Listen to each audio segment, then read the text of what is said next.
Hi friends, welcome to బతుకమ్స్ institute. నేను previous వీడియోలో financial accounting 1 important questions upload చేసినాను. ఇప్పుడు BOM ఇంపార్టెంట్ క్వశ్చన్స్ అప్లోడ్ చేస్తున్నాను.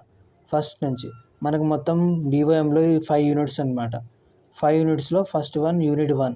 యూనిట్ 1లో మనకి 1 to 6 క్వశ్చన్స్, మళ్ళీ 1 to 5 క్వశ్చన్స్ సపరేట్ ఉన్నాయన్నమాట. మీరు నేర్చుకుంటే 1 to 6 అన్న నేర్చుకోవచ్చు, లేకపోతే 1 to 5 అన్న నేర్చుకోవచ్చు. ఇప్పుడు 1 to 6లో ఏమేమున్నాయి, మొత్తం బిజినెస్ గురించి అనమాట. బిజినెస్ అంటే ఏంటిది, టైప్స్, ఫ్యూచర్స్, ఫంక్షన్స్, అదొక క్వశ్చన్.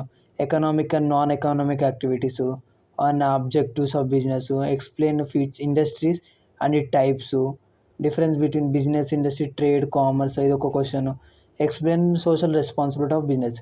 ఈ 6 అన్న నేర్చుకోవచ్చు, లేకపోతే define sole trading features, advantages, disadvantages, define partnership and explain its features, advantages, disadvantages, and partnership deed. Types of partners: JHF, joint Hindu family business, features, cooperative society, features, advantages, disadvantages. నేర్చుకుంటే 1 to 6 అన్న నేర్చేసుకోండి business సంబంధించింది, లేకపోతే ఈ sole trading, partnership, JHF, cooperative society, ఈ 5 అన్న నేర్చుకోవచ్చు. మన option అనమాట. ఇంకా యూనిట్ 2లో కంపల్సరీగా joint stock company, features, advantages, disadvantages, మళ్ళీ types of stock companies, joint stock companies, and what is promotion, explain various stages of promotion, difference between public and private company, అదొక question, steps to incorporation of a company.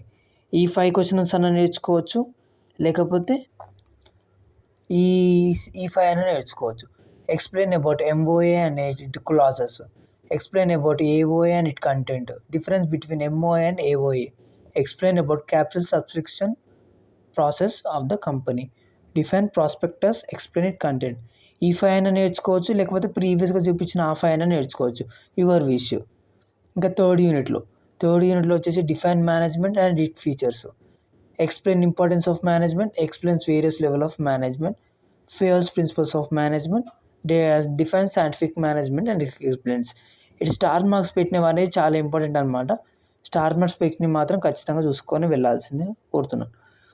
Unit 4లో మనకి 2 types 1 to ఉన్నాయి, 1 to 3 ఉన్నాయి కదా. మీరు 1 to అన్న నేర్చుకోవచ్చు, లేదా 1 to 3 అన్న నేర్చుకోవచ్చు. యువర్ విష్ అనమాట. బట్ 1 2లోకి వెళ్ళి ఒక క్వశ్చన్ వస్తుంది, 1 to 3లోకి, ఈ 3లోకి వెళ్ళి ఒక క్వశ్చన్ వస్తుంది, ఈ 2లోకి వెళ్ళి ఒక క్వశ్చన్ వస్తుంది అనమాట. అంటే ప్లానింగ్ MBOAలోకి వెళ్ళి ఒక question, formal organisation, span of control, line organisation, ఇందులోకి వెళ్ళి ఒక క్వశ్చన్ వస్తుంది అనమాట. Your wish. బట్ చూసుకుంటే ప్లానింగ్ మొత్తం చూసుకోవాలంటే టైప్స్, అడ్వాంటేజెస్, ఫీచర్స్ అన్నమాట ప్లానింగ్. MBOA ఏమో ఆబ్జెక్టివ్, డిసడ్వాంటేజెస్, ఫ్యూచర్స్, అడ్వాంటేజెస్, ఇవన్నీ టైప్స్ చూసుకోవాలన్నమాట. ఒకవేళ 1 to 3 1 2 చదువుకుంటేనే పుట్టిగా. ఇప్పుడు unit 5. Explain features and importance, delegation of authority, ఇది ఒక టైప్ ఆఫ్ క్వశ్చన్ అనమాట. ఇంకా types of delegation of authority, అదొక క్వశ్చన్. అండ్ అడ్వాంటేజెస్ కూడా ఎక్స్ప్లెయిన్ చేయాలి. Various barriers, effective of delegation, discuss guide lines from making up delegation of effect, ఇది ఒక type question. ఇంకా సెంట్రల్ అండ్ డిసెంట్రలైజేషన్ ఆఫ్ ఒక organisation, ఇది ఒకటి చూసుకోండి అనమాట. అందులో ఫీచర్స్, అడ్వాంటేజెస్, డిసడ్వాంటేజెస్, డిఫరెన్సెస్, ఈ 4 టైప్ ఆఫ్ క్వశ్చన్స్ చూసుకోండి. యూనిట్ 5లో సరిపోతాయి. ఇంకా పేపర్ ప్యాటర్న్ వచ్చేసి మనకు లాంగ్ 5 అటెంప్ట్ చేయాల్సి వస్తుంటుంది. ఈచ్ క్యారీస్ 12 మార్క్స్ అనమాట, మొత్తం 60 మార్క్స్. షార్ట్ వచ్చేసి 4 మార్క్స్ ఒకటి, 5 రాయాలి, 20 మార్క్స్, మొత్తం 80 మార్క్స్ అనమాట. మనకి 71+ వస్తే O గ్రేడ్ వస్తుంది, 61+ వస్తే A+, 51+ వస్తే A, 45+ వస్తే B+, 40+ వస్తే B గ్రేడ్. యాక్చువల్లీ ఇందులో పాస్ మార్క్స్ ఎంత అంటే 28+ మార్క్స్ రావాలన్నమాట, pass marks. Thank you friend watching my video. Please subscribe and share my channel.